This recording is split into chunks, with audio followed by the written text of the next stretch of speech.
तब मुझे सुनने में जितना अच्छा लग रहा है, मैं ये श्योरिटी से कह सकता हूँ कि ऑडियंसेस को भी बहुत अच्छा लगेगा।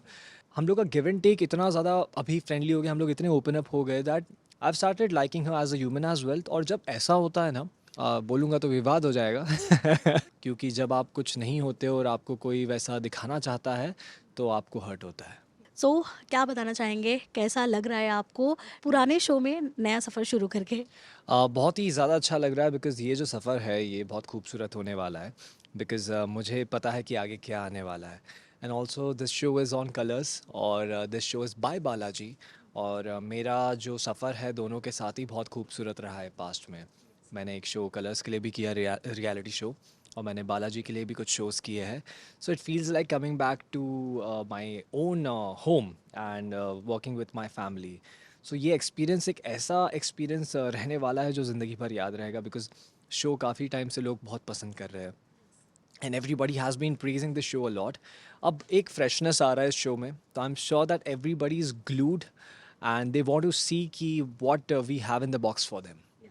ऑल्सो पारस, आप टीआरपी किंग तो आप है ही, बिकॉज आप जो भी शो में रहे हो वो टीआरपी में ही रहता है। सो परिणीति भी टीआरपी में ही रहता है। सो राइट। अब कोई प्रेशर है आपको, क्योंकि आपने एक लीप के बाद आप यहाँ पे आए हो, तो कहीं ना कहीं एक जो फैन बेस बना कर गए हैं पहले जो राइट। एक्टर्स रहे हैं, तो कहीं ना कहीं वो कंपैरिजन भी होगा आपका। यस। ऑल्सो प्रेशर भी आपके ऊपर होगा, कई बार जो उनके ज़्यादा चाहने वाले होंगे वो ट्रोल भी करेंगे आपको। सो उन चीज़ों के लिए कितने तैयार हैं? First of all I am always open for criticism. मैंने कभी भी कोई क्रिटिसिज्म ऐसे दिल पे आज तक लिया नहीं है। बिकॉज होता है लोगों को कुछ एक पेयर पसंद आ जाता है तो they start talking about that's one specific pair. But then I have been blessed with this that every show that I have entered even after a leap they have showered me with the same love. वो एक मौका मुझे देते हैं और वो जब मौका जो मुझे मौका देते हैं उसमें जो मैं प्रूफ करके दिखाता हूँ तो मुझे वो प्यार मिलता है जो जिसकी डिमांड मुझे है।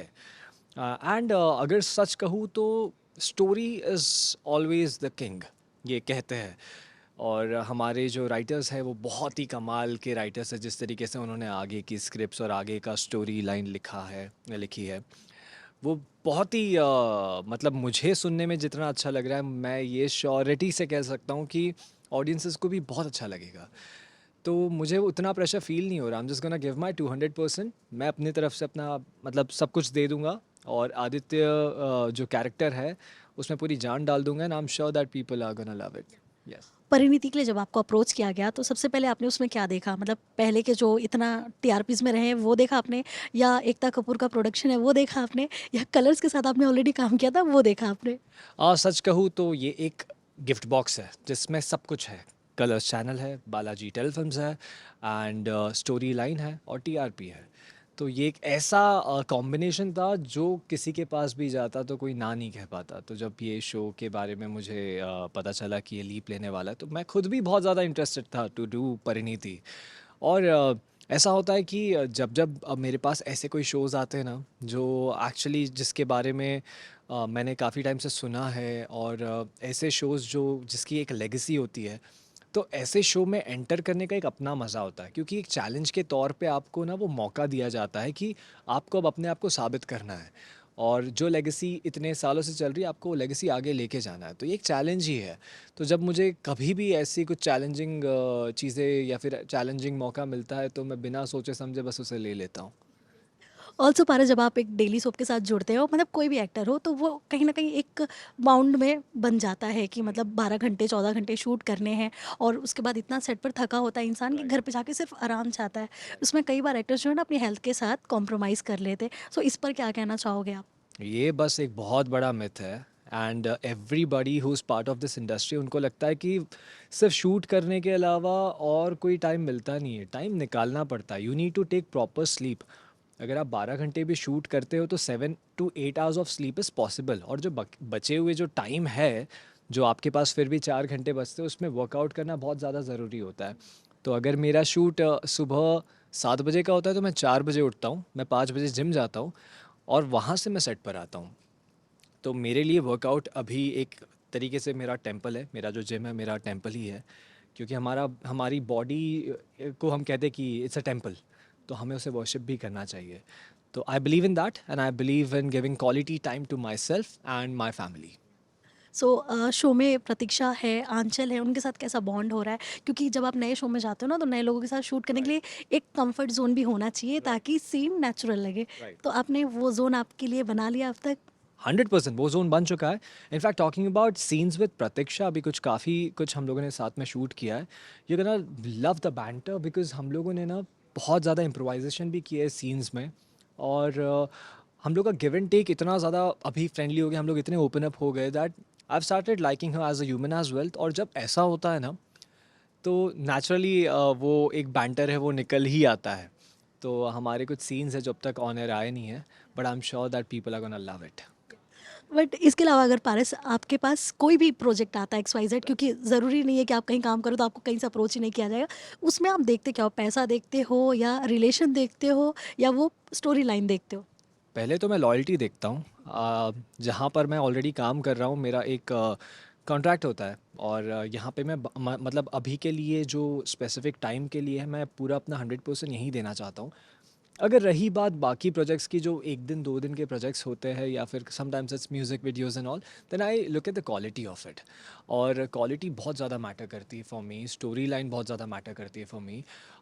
Money has always been secondary for me. And जब भी मुझे कुछ अच्छा क्वालिटी ऐसा लगता है तो I give up on that money part and I just take it up.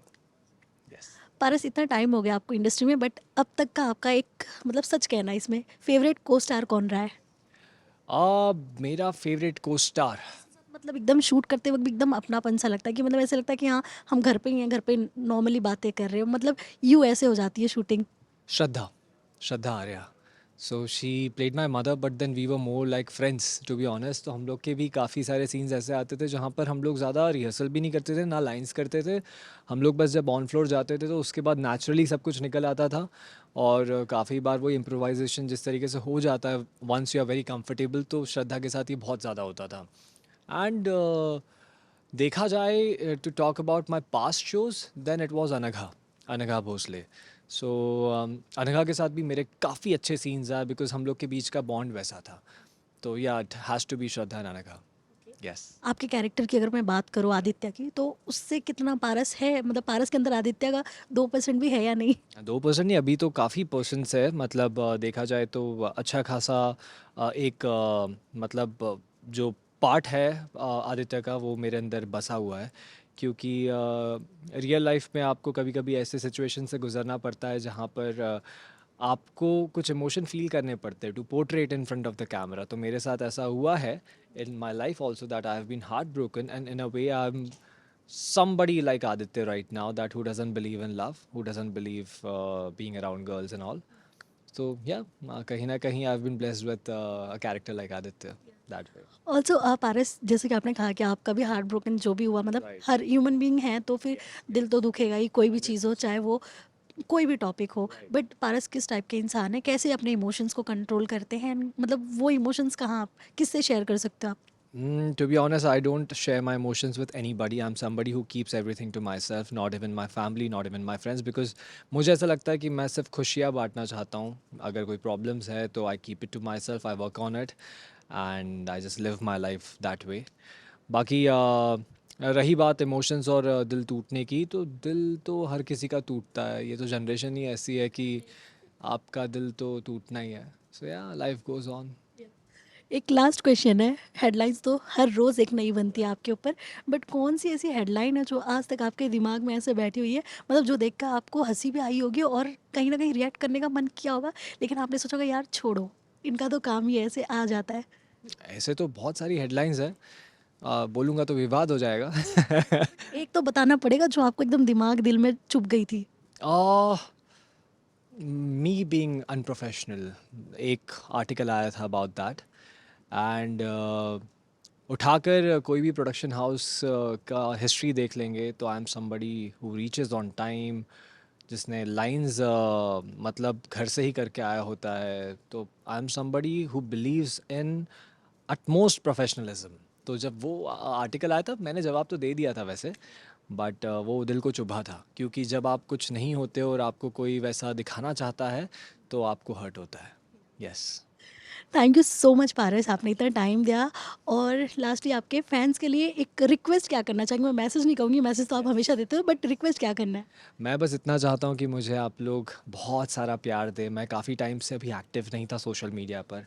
मैं काफ़ी टाइम से ब्रेक पर था, and now when I am back I want you all to give me all the love. और मैं ये आप लोगों से एज अ फैमिली रिक्वेस्ट ही करना चाहूँगा कि आप लोग जब तक मतलब मुझे प्यार देते रहेंगे, मैं आपको अपना 200% देता रहूँगा।